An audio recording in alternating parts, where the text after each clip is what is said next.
يا مساء الجمال على كل اخواتي وحبايبي في كل مكان. اتمنى يا رب جميعا تكونوا بافضل حال. طبعا كل اخواتي وحبايبي اللي على القناه وحشني، وانا نفسي اسلم على كل واحد يعني بالاسم، بس سامحوني على التقصير، وانا فعلا مقصر. وطبعا انقطاع الفيديوهات الايام اللي فاتت ده كان غصب عني، نظرا بس ان انا مش متواجد على طول في مصر. بس باذن الله النهارده في اخبار جديده، وباذن الله الدنيا يعني هترجع تاني زي الاول، ونرجع نضغط في الفيديوهات. بس كده هقول لكم على شويه يعني حاجات كده جديده، وربنا باذن الله يعني يجيب الخير. ولو حضراتكم عندكم تعديلات على اي حاجه هقولها في الفيديو النهارده، يا ريت تعرفوني في التعليقات.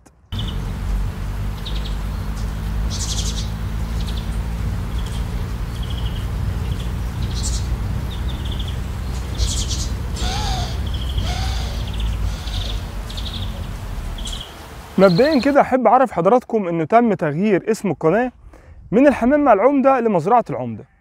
وده معناه ان القناه بعد كده مش هتبقى متخصصه في الحمام بس، مش هتكلم دايما في الحمام بس ومواضيعه والحاجات اللي تخصه، بس هتكلم عن كل حاجه تخص المزرعه. احنا عندنا في المزرعه زراعات كتيره، وعندنا تربيه اغنام وتربيه ماعز، وعندنا عنبر الحمام. ده العنبر الحمام حاليا تحت التجهيز، لان لسه المزرعه لسه يا دوب بنأسس فيها. طبعا احنا دلوقتي بدأنا في مزرعة الأغنام، في مزرعة الأغنام بدأنا فيها، وعندنا سلالات بإذن الله كويسة.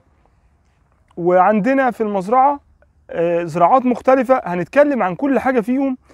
يمكن أي حد يلاقي نفسه يلاقي معلومة هتفيده في شغله بعدين، أو لو كان حد ناوي بيفكر في حاجة. زي ما كنت بتكلم دايما مع الناس اللي تخص مربين الحمام، بلاقي دايما عندهم فكر وهوايات كده لحاجات تخص الزراعات، تخص تربية الحيوانات عموما. هو ده اللي اداني الفكرة النهاردة، ان انا المزرعة تبقى على الملأ. يعني انا في الاول كنت دايما ما بصورش المزرعة، كنت دايما ما بصورش ان اي حاجة تخص شغلي يعني.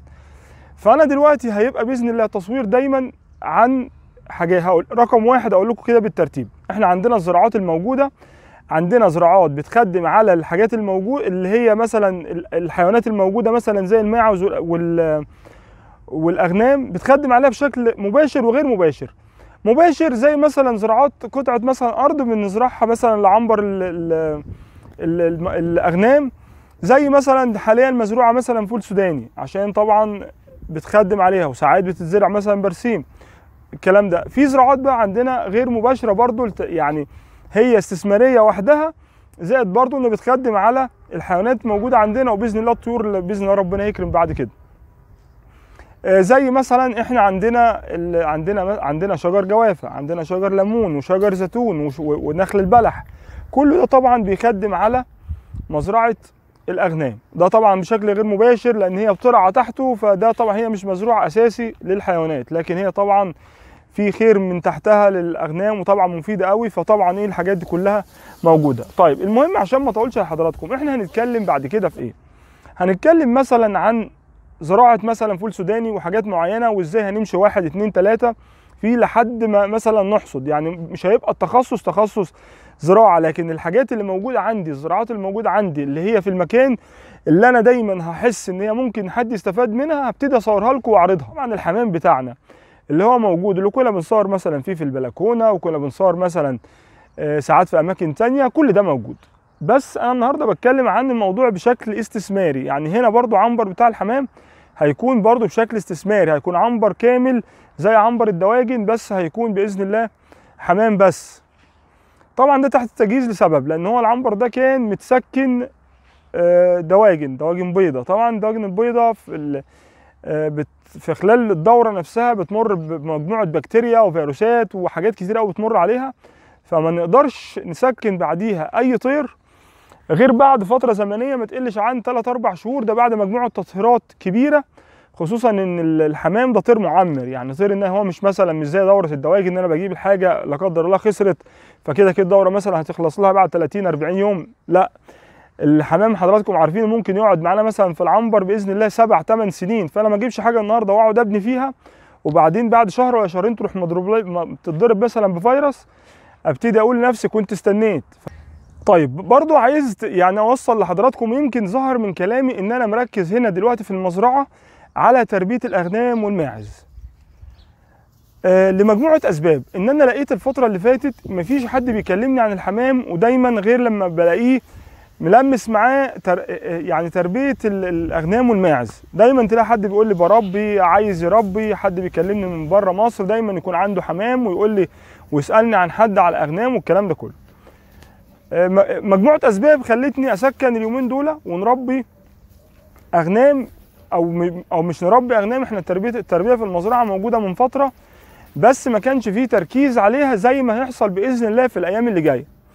لسبب ان الاول ان احنا كنا مركزين هنا في مثلا في العنبر على تربيه الدواجن عامه. فطبعا تربيه الدواجن لو حضراتكم عارفين، لو عندنا مثلا 100 عنبر فممكن نسكنهم مع بعض دواجن، والاهتمام كله بيبقى واحد، ودايما بنلاقي والبيع بيبقى مع بعض والتحصينات مع بعض، فدايما بنسكن حاجات واحده.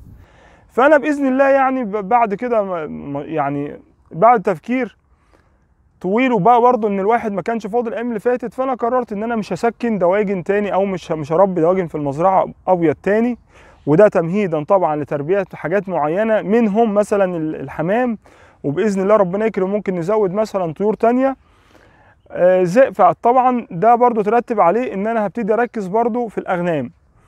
انا حاليا عندنا مثلا مجموعه اغنام بدانا بيهم في العنبر، مثلا حاجات يعني اللي بدات اركز فيها الحاجات اللي هي تنفع في جو الصعيد، زائد كمان ان هي ذو كفاءه، مثلا اثبتت جدارتها من زمان. يعني مثلا بنربي مثلا غنم رحماني، غنم برديسي، بنربي في الماعز مثلا حاجات خلايط مميزه، خلايط كويسه ناجحه هنا، في ولادات بتدي توائم كويسه، فيعني حاجات باذن الله ربنا يكرم، وابتدينا نركز فيها وبدانا فعلا ماشي. زائد ان انا عندي حد يخصني، عنده يعني حد قريب مني قوي وعنده مزرعه كبيره دي من زمان قوي، فالموضوع بالنسبه لي سهل برضو ان انا ابتدي اركز في الموضوع، وان انا ازود يعني كل اللي انا عايزه بالكميات اللي انا عايزها. فهو ده اللي هيخليني باذن الله ربنا يكرم في الايام اللي جايه هتلاقوني برضو هنزل فيديوهات كتيره تخص الاغنام، يعتبر باذن الله من الالف للياء.